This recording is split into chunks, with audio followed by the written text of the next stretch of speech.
guys, and welcome back to Soul Horoscopes Weekly Edition. I'm your hope to the... Your hope? That was subconscious. I'm your hope to the universe, Christopher Witecki. And I'd like to be your host at soulgarden.me, the most loving space on the internet. Come on down. We got office hours, we've got me, we've got Unite the Light, and come join and unite our light. I've got a Unite the Light Club. And if you are on camera or have some sort of magic, well, we'd like to hear from you. Come on and email us at casting@soulgarden.me. Hope to see you there. Hope to see you there. Well, we got a lot going on. It's an emotional context month. Everything is behind the scenes, so to speak. That's because the entire planet Earth is working on emotional context this month, so we're all emotional. Then if you're a Sagittarius, on top of all of that, you are working on personal boundaries, which makes you very emotional.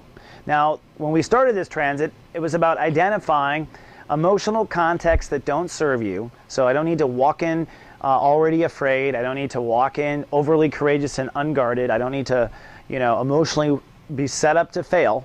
And then also boundaries that don't serve you. You really should stop sleeping with that girl, or you really should open up to this person who's been trying to help you, or you really should open up to yourself. So boundaries that we were releasing. Last week we were shopping for new. So maybe you tried someone out, wonka wonka, kind of in your playground. Maybe you had a crazy 4th of July, but last week was definitely up and down with the emotional waves.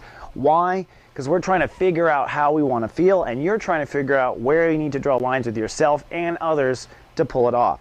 This week, we are going to try pulling it off. We're going to step into the emotional boat, so to speak, what I call the master shui, which is the ability to emotionally surf life as it comes. Now, Sagittarius are certainly life surfers philosophically, but in the moment, can you actually pull it off? Which means that you are constantly changing boundary rules in the moment to accommodate or serve your emotions. So on Monday, it's time to act. You might have some anxiety.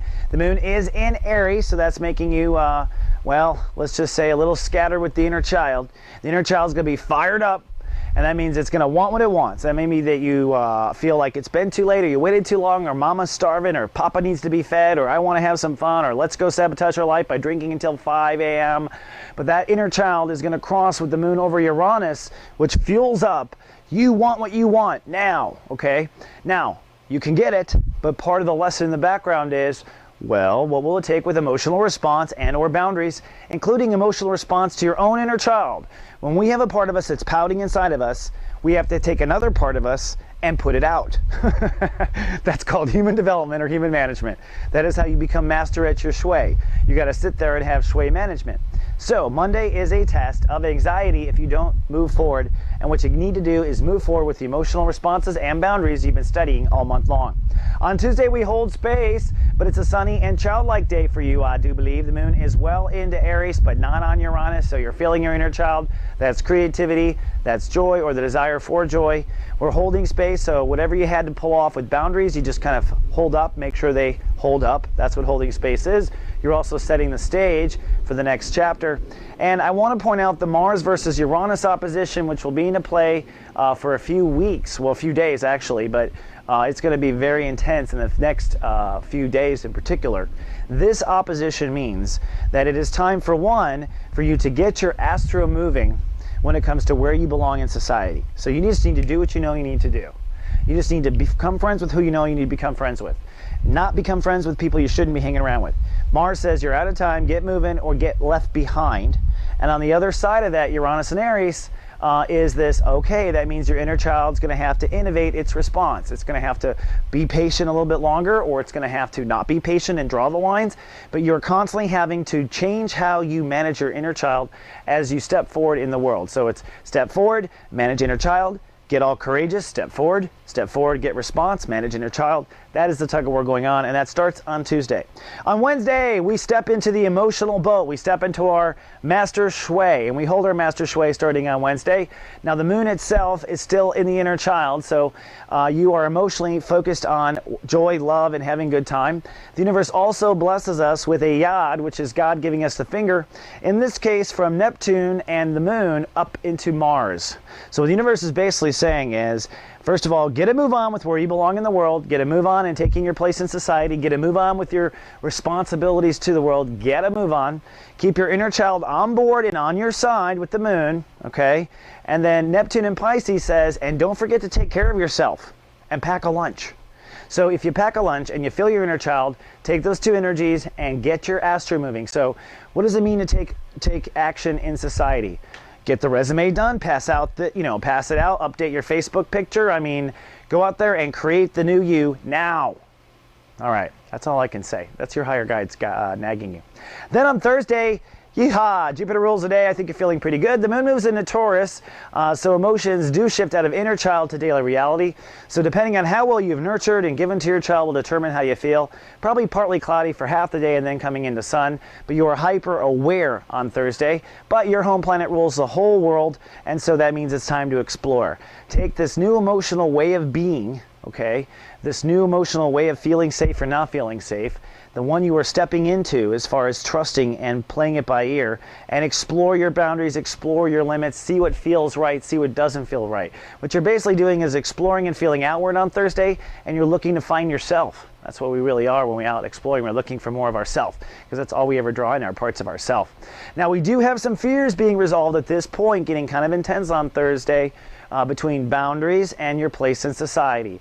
Can I really hold these boundaries and not lose myself in the world? Can I go in the world and hold myself up? These are the questions that you work out starting on Thursday.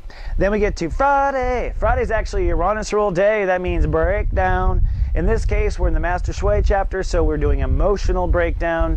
And so you might find that some boundary you enforced or didn't enforce or whatever your lessons are with trusting, boundaries, and where you draw your lines, or wherever your lessons are with how you emotionally cope, will be tested. If you don't have it right, you will know. That's the breakdown. The lesson is, why didn't it work? Where would it feel right? What do I need to feel good within myself to begin with? What do my boundaries need to be? Maybe I need to be tougher with myself, enforce a boundary. Maybe I need to be not so tough with myself, non-enforce a boundary. It's all about feeling good, okay, with emotions. And with boundaries and you, it's all about feeling good. So Friday, we seek to feel good. And the moon in Taurus makes you hyper aware of whatever you are feeling. Then on Saturday, it's breakthrough time. Now the moon moves into Gemini. That makes you sentimental, shifts emotional focus to balance, harmony, and your mirage. And hopefully you have a little piece of candy. The moon crosses over Jupiter in the first half of the day. So it's like a woohoo kind of an exploration of just how good can this get. Now what does that mean? How good it can get with the way you treat yourself, how good it can get with the way you are treated in the world. They're related, you know. We teach this in my classes. The way you marry yourself is the way you draw with partnerships. But whatever the case, on Saturday you are hopefully feeling something new, something possible. We shall see. But with breakthrough, I do sense that you will know or see or be clear on just where emotional boundaries need to be in the moment, etc. The entire week of what we've done so far. Then on Sunday, it's Love Fest Day, the most powerful day of the month to receive and give love. I always say, tell everyone you love that you love them. The moon crosses over Venus. So what this is emotions now receive better and greater than they had before. Now, it was just yesterday where the universe was encouraging you to receive more in relationships or receive more with yourself. So today, as the moon crosses Venus, you will receive. You're going to get paid right away.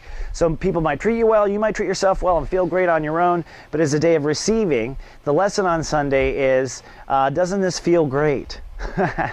Jupiter is going to keep opening you up with the potential to receive and the way you balance yourself against others. This day on Sunday is just a little taste of things to come. Okay, that's all I have for today, but I will be back in 7 more. Until then, live, love, be.